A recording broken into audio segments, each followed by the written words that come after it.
One of your jobs as the salesperson for your product is going to be to overcome objections. So as people read your copy, you're going to want to overcome all of the objections that might be running through their mind. So you have a couple ways you can approach that. You can overcome them casually, like it's not that big a deal, or you can just come right out and say it when it's necessary. It will really depend on what type of objection you're overcoming and who your audience is.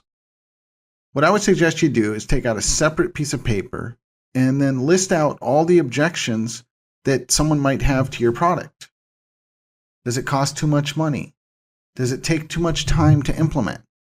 Is it too technical? Does someone need to have more than half a brain to do it? What if I'm an idiot and purchase products perpetually only to fail at everything? Who is this douchebag trying to peddle me something more on the internet? Okay? Those are examples of something that might be objections to NicheBuilder, but that could probably apply to a lot of other products as well. I want you to go ahead and list 5 objections to your product. At the bottom of the sales page, you're going to do a recap of the product. Okay, so you want to bullet out a total recap of everything that they're getting. Think of the late night infomercial.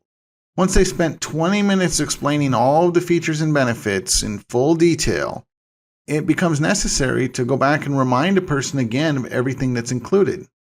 You'll also want to re-trigger those buy now emotions that you stirred up just a few minutes ago. I remember a product I was on a webinar for, and there was one specific feature of the product that made it all make sense to me. It was the ability to fax people from the MLS. And every time the guy would come back to that specific topic, man, I just felt my hot buttons going. I was like, yeah, I need this. So restating, some of your different features and benefits or that even just the features will remind people that, yeah, that's right. That's why I'm buying it again. And then they'll go ahead and click the add to cart or buy now. So then the guarantee, you want to offer a solid money back guarantee. Okay. Some of the platforms such as ClickBank, they're actually going to require that you offer 60-day money back guarantee. Now, I know a lot of people don't like that. They don't like the thought of somebody digesting your product for 60 days and then, giving it back. But the truth of the matter is that guy who bought the product and returns it at 59 days, without that guarantee, he wasn't going to buy it anyway. Okay, so it's not like you had the sale and then you lost it. No, you had someone who tried it out. What does suck is if that guy buys it and then puts it on a torrent site and then returns it. That's not fun at all. And I see that all the time. I'm guessing that they're not paying for them to get them initially, but oh well, that's kind of the market that we're in, right?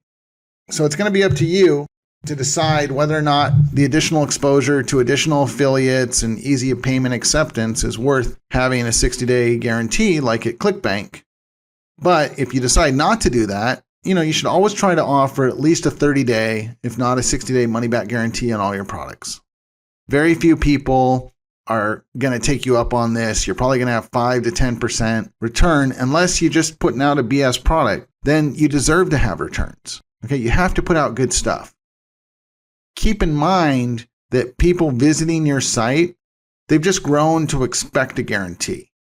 And what's interesting about it is if you, let's say you sell a product for $30 and you want to fight someone over this $30, man, give it to them, okay? Give it to them because their next call is going to be the BBB. And if the BBB won't listen, their next call is going to be the FTC. And if you get on the BBB, that's not so big a deal. But if you get on the FTC's radar, man, you could lose everything, including your house, your cars, et cetera, et cetera. They won't sue you for just the price of the product. They'll sue you for damages as well.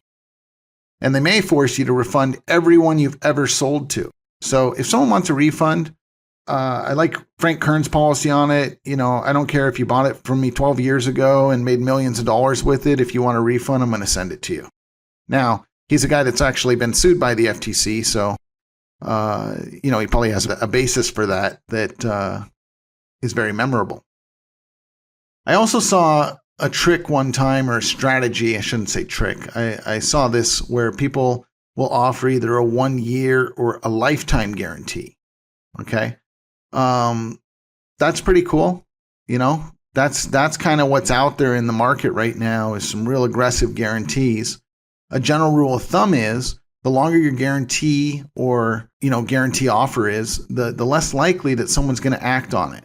Okay. So if someone's got your product and they know that they can return it within a year, chances are by the time they get to about that 6 month, that $297 that they spent with you, it's just not that big a deal anymore. They've moved on to the next paycheck. They're just dealing with a different area of their life at that point. Now, I have seen people that, will hit a hard time, and especially in the higher end products where people buy a lot of them and they just want to return everything. They want to start returning $1,000 products and whatnot. And in all reality, I really can't blame them. If someone is buying $1,000 products and they buy 4 or 5 of them and they're not able to use them because those products then take additional money to invest or whatever, and they should refund them.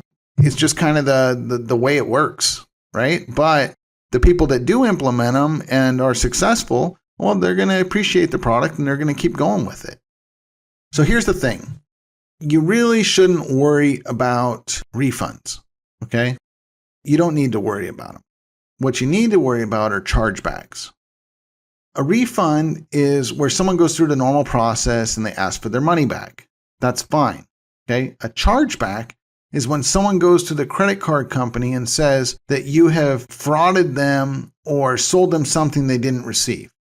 Now, that's a problem because the credit card company can then cancel you and blacklist you so that you can't get any other credit card companies to allow you to receive money on their behalf either.